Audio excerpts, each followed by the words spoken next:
বঙ্গবন্ধুর হত্যার পর তিনি হত্যাকারীদের বিদেশে চাকরি দিচ্ছে এবং পুনর্বাসন করছে। সেই কারণে জনগণের ভিতরে একটা আতঙ্ক, জিয়া রহমানের এই যে খুনি, সেই কারণে খুনি বলে।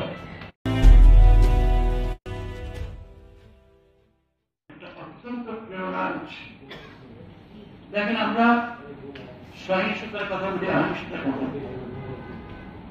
সবচেয়ে বড় সহিংস রূপ হচ্ছে প্রতিহিংসা।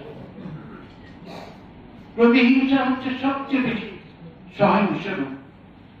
এর থেকে আপনি কিভাবে পরিত্রাণ পাবেন?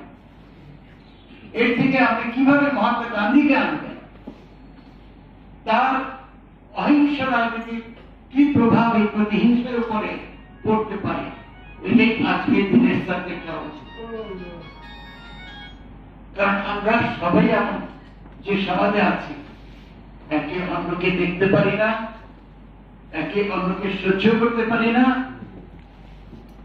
মুখোমুখি পাল্টাপাল্টি সহিংস রাজনীতি, সংঘাতপূর্ণ রাজনীতি, প্রতিহিংসার রাজনীতি আমাদেরকে দেখছে।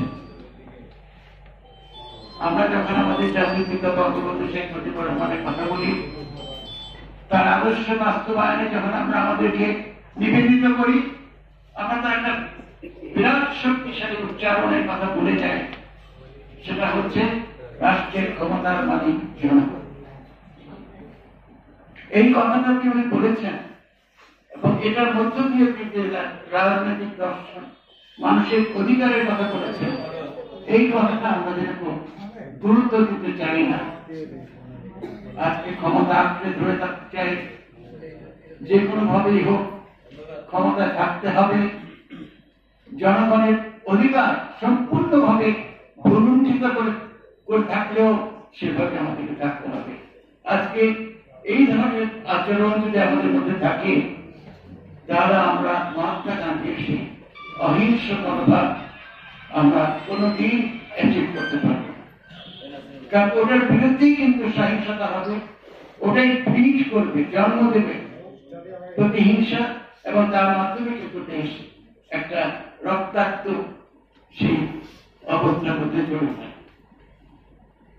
আমরা জানি মহাত্মা গান্ধী ছিলেন বিশ্ব নেতা, শুধুমাত্র ভারতের না, বিশ্ব নেতা। আজকে তার সেই অহিংস পরম ধর্মকে কেন্দ্র করে জাতিসংঘ এই দিবসটিকে অহিংস দিবস হিসেবে বলি। আমার মনে হয় this is the right time in Bangladesh যে আমরা সবাইকে ঐক্যবদ্ধ করার কথা বলছি। দেখেন, ঐক্য আপনি কেন করবেন? একটা টার্গেটকে লক্ষ্য করে। What is your target? What is your target? Mahatma Gandhi target ছিল ব্রিটিশ। 1971 সালে আমাদের বঙ্গবন্ধু শেখ মুজিবুর রহমানের টার্গেট ছিল পাকিস্তান। আমি এখন এই অহিংস নীতিটা কোন টার্গেটের বিরুদ্ধে আমি এটাকে ইউজ করতে পারি? কে আমার শত্রু? যাকে হটানোর জন্য, যাকে খেলানোর জন্য আমি এই অহিংস আন্দোলনের আশ্রয় দিতে পারি, তেমন কোন টার্গেট কিন্তু এখন নাই। আমরা পরাধীন না, আমরা স্বাধীন। আমরা এমন কোন থ্রেট কারো কাছ থেকে এখনো আশা করি না বা আশঙ্কা করি না, যাকে মোকাবেলা করতে আমাদের অহিংসতার আশ্রয় দিতে হবে, সহিংসতা বাদ। কিন্তু আছে, আমাদেরও টার্গেট আছে। সে টার্গেটটা কি? সে টার্গেট হচ্ছে মানুষের অধিকার। মানুষের অধিকার আদায়ের জন্য আমাদের অহিংস আন্দোলনে যেতে হবে। আমি দুঃখিত,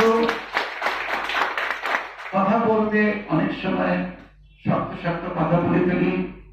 এটা কোন সময় সরকারকে ক্ষিপ্ত করতে পারে, বিরোধী দলকে ক্ষিপ্ত করতে পারে। I don't care, I simply don't care.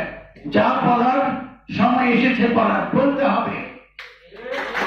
লাইফের এই স্টেজে মৃত্যুর ভয় করলে চলবে না, অ্যারেস্টের ভয় করলে চলবে না। This is about the time that we should express ourselves. এবং যা কিছু আমাদের অধিকারকে প্রলুণ্ঠিত করছে তার বিরুদ্ধেই হচ্ছে আমাদের অহিংস আন্দোলন। মাননীয় প্রধানমন্ত্রী, আপনি আজ উন্নয়নের মহাসড়কে আছেন। দৃশ্যমান উন্নয়ন, বিরাট বড় বড় প্রকল্প নিয়ে আজকে আপনার উন্নয়নের ভাবমূর্তির তুঙ্গে। এই উন্নয়নের মধ্য দিয়ে আপনি অনেক অনেক টাইপের অধিকার কিন্তু আদায় করেছেন, নিজেই দিয়েছেন। মানুষকে শিক্ষার অধিকার দিয়েছেন, স্বাস্থ্যের অধিকার দিয়েছেন, সবকিছুই দিয়েছেন। কিন্তু দুঃখজনক হলেও সত্য, রাজনৈতিকভাবে আপনি এখনো প্রশ্নবিদ্ধ। আপনি রাজনৈতিক অধিকারের ক্ষেত্রে এখনো জনগণকে সন্তুষ্ট করতে পারেন নাই যে এদেশে ভোট স্বাধীনভাবে কেউ দিতে পারে। রাতের অন্ধকারে ভোট হয়েছে, আপনি নিজেও স্বীকার করেন। হয়তো আপনারই কোনো সেপাসাদার বা অন্য কেউ একজন দায়ী হতে পারে, কিন্তু প্রতিকার তো আপনাকেই করতে হবে।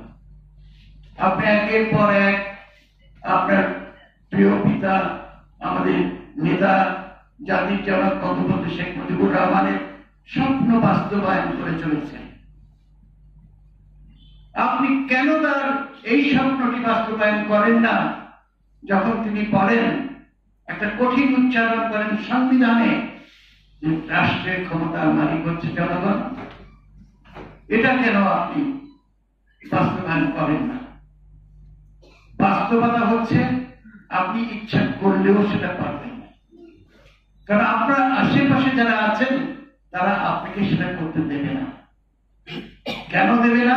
তাদের ভয়, আজকে যদি বাংলাদেশে জনগণের ইচ্ছার প্রতিফলনে নির্বাচন হয়, তাহলে তারা কেউ পাস করতে পারবে না। কিন্তু আপনি ঠিকই পাস করবেন, আপনি ঠিকই পাস করবেন। কেন করবেন?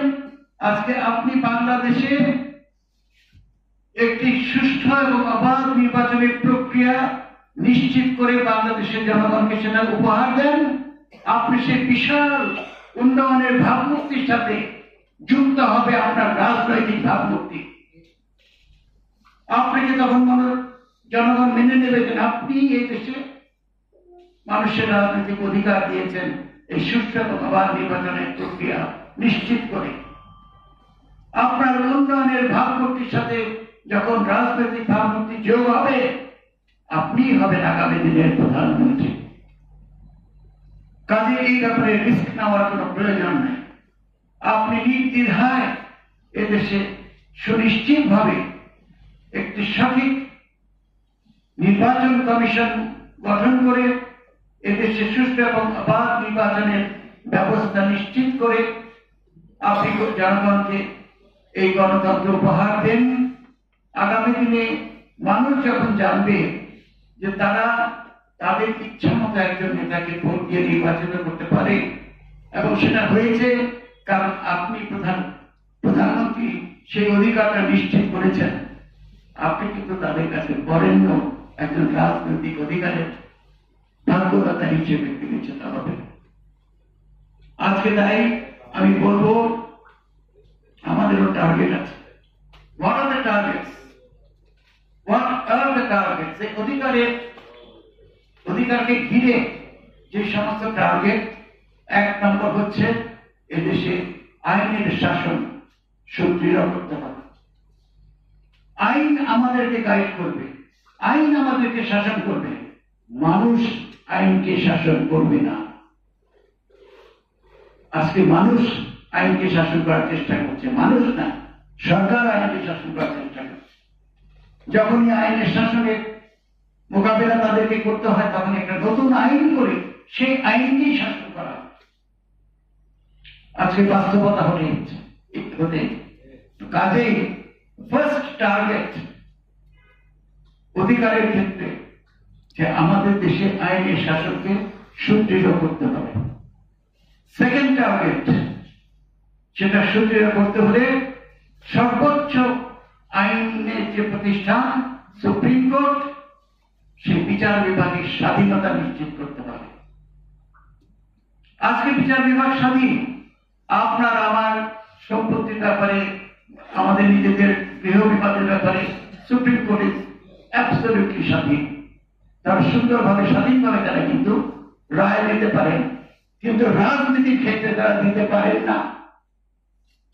যদি রাজনীতির ক্ষেত্রে দিতে পারতেন তবে অনেকেই অনেকদিন পর্যন্ত এইভাবে কারাগারে নিক্ষিপ্ত থাকতো না, তাদের জামিনের অধিকার নিশ্চিত হতো, তারা হয়তো এতদিন ঘুরে ফিরে স্বাধীনভাবে রাজনীতি করতে পারত। কাজেই সেকেন্ড টার্গেট ইজ বিচার বিভাগের স্বাধীনতা। থার্ড টার্গেট যেটা, সেটা হচ্ছে প্রশাসনিক নিরপেক্ষতা। আজকে প্রশাসন কি নিরপেক্ষ? কেউ বলতে পারবেন না যে তার নিরপেক্ষ। আজকে পুলিশ হয়ে গেছে আওয়ামী লীগ, বলতে তো বাধা নেই আমার। এতে কেউ যদি চোখে জানা কিছু করার নেই। আজকে পুলিশ হচ্ছে আওয়ামী লীগ। আজকে তারা যেভাবে দলীয় সমস্ত কর্মসূচি বাস্তবায়ন করে, এটা প্রশাসনিক নিরপেক্ষতা প্রমাণ করে না। প্রশাসনের যারা কর্মকর্তা, পুলিশই হন কি বিডিআরই হন কি সচিবালয়ের কর্মকর্তাই হন, প্রশাসনের যারা কর্মকর্তা তারা রাষ্ট্রের চাকর, জনগণের চাকর। চাকর বলতে আমি চাকরি বোঝাচ্ছি। তারা জনগণের চাকরি করেন, রাষ্ট্রের চাকরি করেন।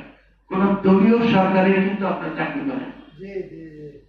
দলীয় সরকার তাদের দলের আদর্শ মতে সরকার গঠন করেছে। কেন? এখন পর্যন্ত যা দেখা যাচ্ছে, নির্বাচনের মাধ্যমে ক্ষমতায় এসে তারা সরকার গঠন করে, একটা দল ক্ষমতায় আসে, দলের নানান ধরনের স্বার্থ থাকতে পারে, কিন্তু প্রশাসনিক কর্মকর্তা হিসাবে এই দলের স্বার্থ দেখার কর্তব্য কিন্তু আপনার না, দায়িত্ব কিন্তু আপনার না। আপনার দায়িত্ব হচ্ছে রাষ্ট্রের স্বার্থ দেখা। রাষ্ট্রের প্রতিটি জনগণ যাতে বিচার পায়, সুবিচার পায়, তারা যাতে কোন রকমের দলীয় কর্মের শিকার না হয়, আপনাদের সেদিকে নজর রাখাই হচ্ছে আপনাদের মূল দায়িত্ব। তো এই প্রশাসনিক নিরপেক্ষতা হচ্ছে আমার থার্ড টার্গেট। এই টার্গেট নিয়ে আমি কেন বলছি? এই সমস্ত কিছু নিয়েই কিন্তু আমরা আগামীতে আমাদের দাবি তুলব যে আমি প্রশাসনিক নিরপেক্ষতা চাই, আমি নির্বাচন কমিশনের স্বাধীনতা চাই, আমি বিচার বিভাগের স্বাধীনতা চাই, আমি আমার ভোটের অধিকার চাই। এগুলি আমার দাবি, এগুলি আমার অধিকার। মহাত্মা গান্ধী তো অধিকারের কথাই বলেছেন। মহাত্মা গান্ধীর সেই আদর্শ, এই অধিকার আদায় আমরাও অহিংসভাবে করতে চাই, সহিংসভাবে না, হত্যার বিক্ষোভের মধ্য দিয়ে না, জনমত গঠন করে মাননীয় প্রধানমন্ত্রী আপনার সামনে আমরা জনমত প্রকাশ করব যে জনগণ এটা চায়, আর আপনি জনগণের নেত্রী হিসেবে সেটা অবশ্যই দেবেন। এটাই হচ্ছে আমাদের দাবি। কাজে আমি যখন সুস্থ রাজনীতির কথা বলি, আমি যখন বলি সুস্থ রাজনীতি হচ্ছে সুশাসনের ভিত্তি, এই সুস্থ রাজনীতির ভিত্তি হচ্ছে অহিংস আন্দোলন। পাল্টাপাল্টি না, মুখোমুখি না, সহিংস রাজনীতি না, সংঘাতপূর্ণ রাজনীতি না, প্রতিহিংসার রাজনীতি না। আমরা চাই সৌহার্দ্যপূর্ণ। কারণ আমার কোনো বিদেশি শত্রু এখন আমরা মোকাবেলা করছি না। আমরা সবাই একই দেশের অধিবাসী, একই দেশের লোক। আমরা কেন হানাহানি করব? আমরা কেন মারামারি করব? আমরা কেন আমার নিজেদের আত্মীয় স্বজনকে কাটাকাটি করব? এটাই কি আমাদের রাজনীতি হওয়া উচিত? কিন্তু হচ্ছে তো তাই, হচ্ছে তাই। আপনি বিভিন্ন দল করতে যে আপনার নিজের আত্মীয়কে আপনি হত্যা করতে দ্বিধাবোধ করছেন না। এটাই তো আমাদের, এটাই তো বাস্তবতা। কাজে আমরা সুস্থ রাজনীতি চাই। আমরা চাই মানবাধিকার সম্মত একটা সমাজ ব্যবস্থা, এবং সেটাকে অ্যাচিভ করার জন্য আমিও বলি হরতাল করা যাবে না, আমিও বলবো বিক্ষোভ করা যাবে না, আমিও বলবো রাজপথ উত্তপ্ত করা চলবে না। কিন্তু কেন বলবো? বলার যদি কোন রকমের ইফেক্ট হয় তাহলেই না বলবো। আমি আপনাকে বললাম, আমি সুন্দর শান্তিপূর্ণ প্রোগ্রাম দিয়ে আপনাকে একটা মেসেজ দিলাম, আপনি সেই মেসেজ দিলেন না, কেয়ার করলেন না, তোয়াক্কা করলেন না, তখনই তো হয় সহিংসতা, তখনই আসে সহিংসতা। আজকে আমি কথা বলতে পারবো, অন্যকে কথা বলতে দেবো না, আমি মিটিং করবো, অন্যান্য মিটিং করতে পারবে না, এটাই তো সহিংসতার মূল কারণ। যারা বঞ্চিত হয় তারাই তো হয়ে ওঠে সহিংস। কাজে আমরা চাই না কেউ করতে। আমরা যে এই যে রাষ্ট্র ব্যবস্থা, এই রাষ্ট্র ব্যবস্থা আমাদের সকলের জন্য। জনগণ ইচ্ছা মতো তাদের ভোট দেবে, সেই ভোটে যারা নির্বাচিত হবে তারা গঠন করবে জনগণের সংসদ। আর সেই জনগণের সংসদ থেকে যে সরকার উৎসাহিত হবে সেটা হবে জনগণের সরকার।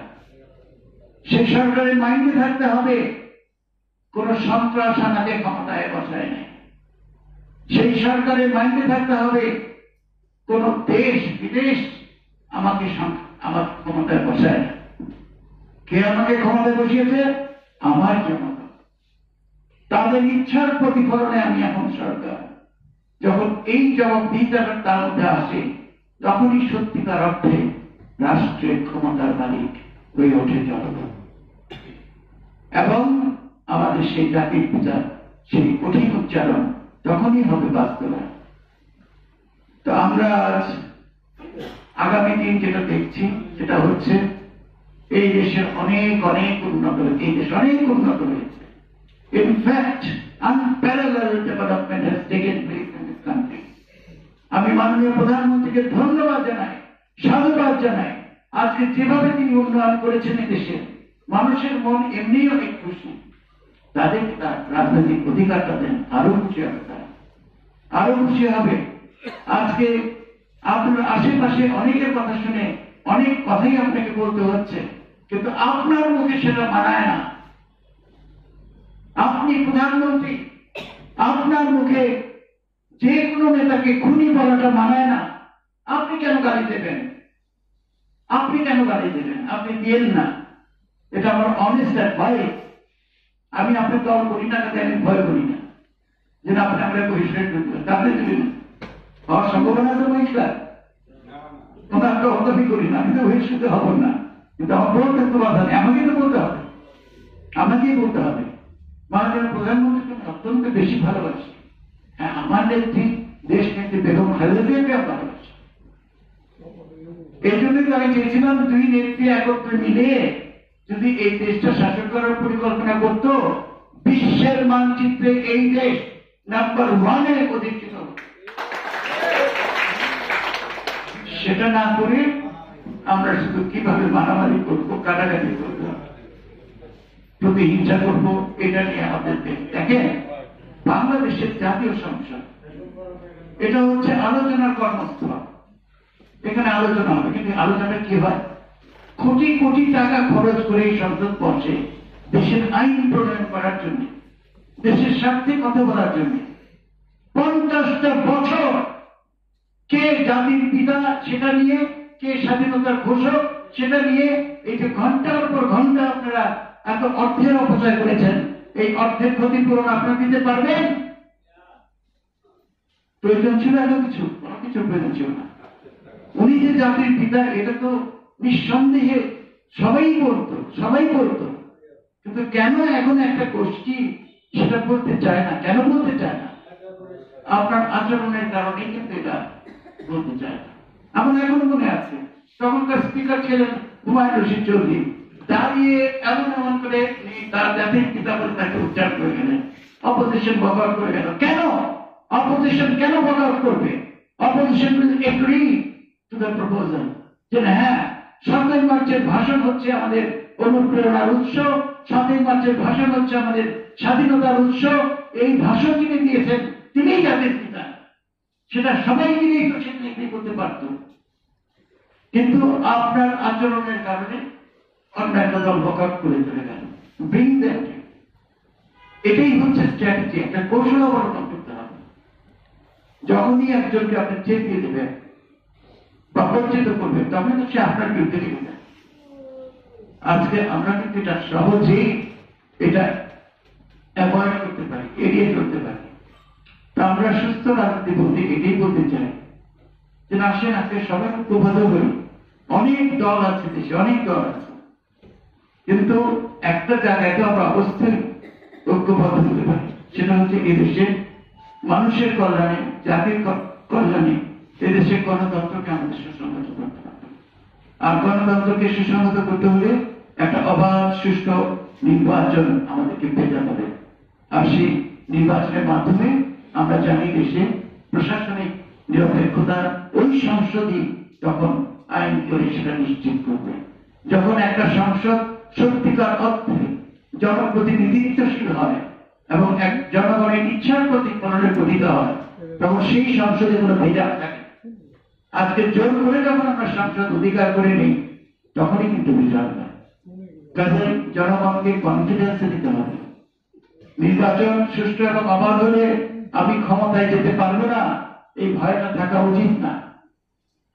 কারণ আজকে আমি আবারও বলছি, মাননীয় প্রধানমন্ত্রী, আমার কনফিডেন্স নিয়ে বলছি, আপনি পারেন একটা দেশের, এই দেশের সুষ্ঠু এবং অবাধ নির্বাচনের নিশ্চয়তা দিতে। You are the only person যে এইটার গ্যারান্টি দিতে পারে। এর জন্য আপনার কারোর সাথে কারো সংলাপের প্রয়োজন নেই। Because you are one of the most powerful ladies of the world. আপনার পাওয়ার, আপনার ক্ষমতা, যেভাবে আপনি আপনার দলের উপরে আরোপ করেন, তারা প্রত্যেককে আপনার কথা মানতে বাধ্য, এবং আপনি দিতে পারেন দেশে একটা নিশ্চিত গ্যারান্টি দেশের সুষ্ঠু এবং অবাধ নির্বাচনে। উৎখাত করেন আপনার এই নির্বাচন কমিশনকে।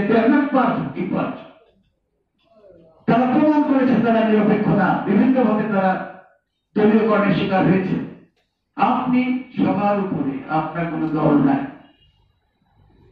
কিন্তু আমরা অনেক সময় ভুল করে বসি। দেখেন, কয়েকটা এক্সপ্রেশন, বঙ্গবন্ধু কথাটা সমগ্র জাতির জন্য, বাংলাদেশের 17.5 কোটি মানুষের জন্য।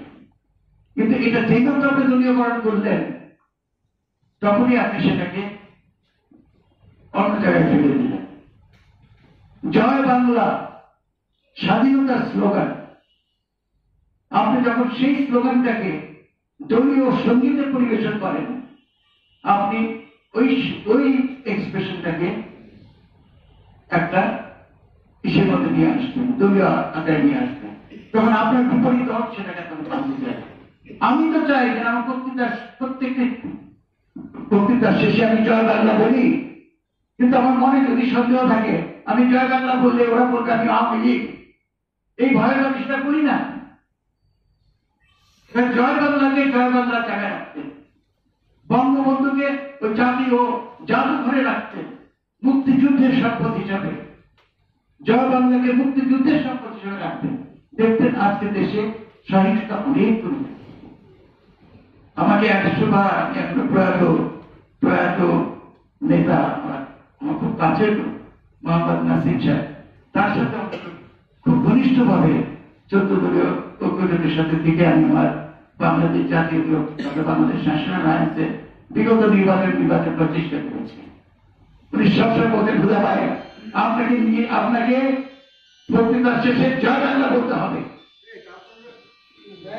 আমি বলতাম তখন, নাসিম ভাই, এটা আমার পক্ষে সম্ভব হবে না। আপনি আমার নাম যদি আমি আমাকে গিয়ে লিখতে দেখাতাম, আমার কোনো অসুবিধা ছিল না, কিন্তু আমি তো সেটা লেখাই না। আমি কি করবো? বিএনপিতে তো আমার রক্ত, আমি তো বিএনপির অন্যতম 9 জন প্রতিষ্ঠাতার একজন প্রতিষ্ঠাতা। আমি তো বিএনপির প্রথম জাতীয় স্থায়ী কমিটি, যেটা স্ট্যান্ডিং কমিটি ছিল, সর্বোচ্চ নির্ধারক কমিটি, যার চেয়ারম্যান ছিলেন জিয়াউর রহমান, আমি তো সেটার অন্যতম স্ট্যান্ডিং কমিটির মেম্বার। আমি কি করে আমার ভিতর থেকে বিএনপিকে করবো বলেন? সেই জন্য আমার ওদের তৃণমূল বিএনপি আছে। আমার রাজনীতি ওইতে, তার মানে এই না যে বিএনপি যে কোনো আচরণ করলেই সেটাকে আমার এন্ডোর্স করতে হবে। বেগম খালেদা জিয়া একটা পর্যায়ে অনেক রকমের আমার অনেক মতামত উপেক্ষা করেছেন, তার সাথে মতবিরোধ হয়েছে। আমি যখন দেখলাম যে আমার নিজের মতামত নিয়ে আমার রাজনীতি করার কোনো উপায় নেই, আমি সরে দাঁড়িয়েছি। কারণ আমি একটা আলটিমেটাম দিয়েছিলাম যে দেখেন, এদেশের ভবিষ্যৎ 2 নেত্রী একত্রে একটা টেবিলে বসে এই দেশের ভবিষ্যৎ নির্ভর করতে পারে। আজকে যখন সারা বাংলাদেশের জনগণ 2 নেত্রীর ইচ্ছা অনিচ্ছার কাছে চিনবি, তখন ওই 2 নেত্রী কিন্তু ইচ্ছা করে এই দেশটা অনেক ক্ষেত্রে নিয়ে যেতে পারে। আপনারা একসাথে বসেন, এক টেবিলে বসেন। অনেক প্রচার করেছি, অনেক পোস্টার ছাপিয়েছি। আমার নেত্রী বেগম খালেদা জিয়া রীতিমতো আমাকে, আমি কি বলবো আর সেটা, নানান ভাবে তিনি সেটা প্রতিবাদ করেছেন, বিভিন্ন ভাবে সেটা জানিয়েছেন যে কি লিখেছেন, আপনি কি করছেন। তারপরে I was compelled, আমি শেষ পর্যন্ত একটা আলটিমেটাম দিলাম যে আপনি 6 জানুয়ারির মধ্যে দুই নেত্রী একত্রে না বসেন আর আপনি মাননীয় প্রধানমন্ত্রী হিসাবে বিরোধী নেত্রীকে আপনার টেবিলে না ডাকেন, আমি আমার পার্টি ছেড়ে দেব, আমি বিএনপি ত্যাগ করবো।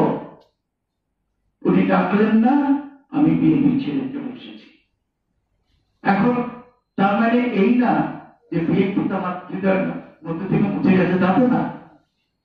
যেই নেতার হাত ধরে আমি রাজনীতিতে আসলাম, তাকে কি আমি অস্বীকার করতে পারি? আজকে যারা আপনারা বঙ্গবন্ধু হাত ধরে আওয়ামী লীগের রাজনীতি করছেন, আপনারা কি বঙ্গবন্ধুকে ছাড়তে পারবেন? পারবেন না। যদি ছাড়েন বা বলেন পারবেন, হিপোক্রেসি, সেটা হবে ভণ্ডামি। কাজে বাস্তবতা মেনে আজকে আমাদের এই দেশটাকে গড়ে তুলতে হবে। আমি আমার বক্তব্য খুব বেশি লম্বা করে ফেলেছি। সভাপতির বক্তৃতা যখন আসছে, আজান হয়েছে, তার মানে উনি বলতেছেন আমি শেষ করি।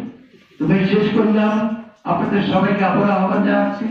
আমাদের যে অঙ্গীকার, আইনি শাসন, বিচার বিভাগের স্বাধীনতা, প্রশাসনিক নিরপেক্ষতা, নির্দলীয়তা এবং মানবাধিকার সম্মত সমাজ, এগুলো নিয়ে আমরা সামনের দিকে এগিয়ে যেতে চাই। আপনাদের সবাইকে সামনে নিয়ে এগিয়ে যেতে চাই। আমরা বঙ্গবন্ধুর হত্যার পর তিনি হত্যাকারীদের বিদেশে চাকরি দিচ্ছে এবং পুনর্বাসন করছে। সেই কারণে জনগণের ভিতরে একটা আতঙ্ক, জিয়া রহমানের এই যে খুনি, সেই কারণে খুনি বলে। কিন্তু আমরা বলতেও চাই না এবং আগে পরে আমরা তো আপনি যে পার্টির নেতৃত্ব দিচ্ছে, সেই পার্টির নেতৃত্বেই তো আমরা 90-এর অভ্যুত্থান করছি।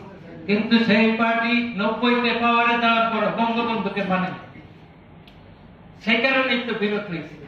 এখন আসুন আমরা অতীত ভুল ভ্রান্তি ভুলে গিয়ে আমরা বঙ্গবন্ধুকে একমাত্র নেতা ধরে একটি আদর্শিক রাষ্ট্র গঠি, যেখানে আমরা একটি উন্নয়নশীল দেশ করব, যেখানে মহাত্মা গান্ধীর অনুপ্রেরণা নেব, বঙ্গবন্ধুর আদর্শ নেব, শেরে বাংলা শরণার্থী ভাষা নিই, বিশ্বকবি রবীন্দ্রনাথ ঠাকুর, জীবনানন্দ দাশ, কবি নজরুলের আদর্শ নিয়ে আমরা এই দেশটাকে আধুনিক গণতান্ত্রিক শোষণ শাসন মুক্ত উন্নত পরিবেশের একটি বাংলাদেশ করব।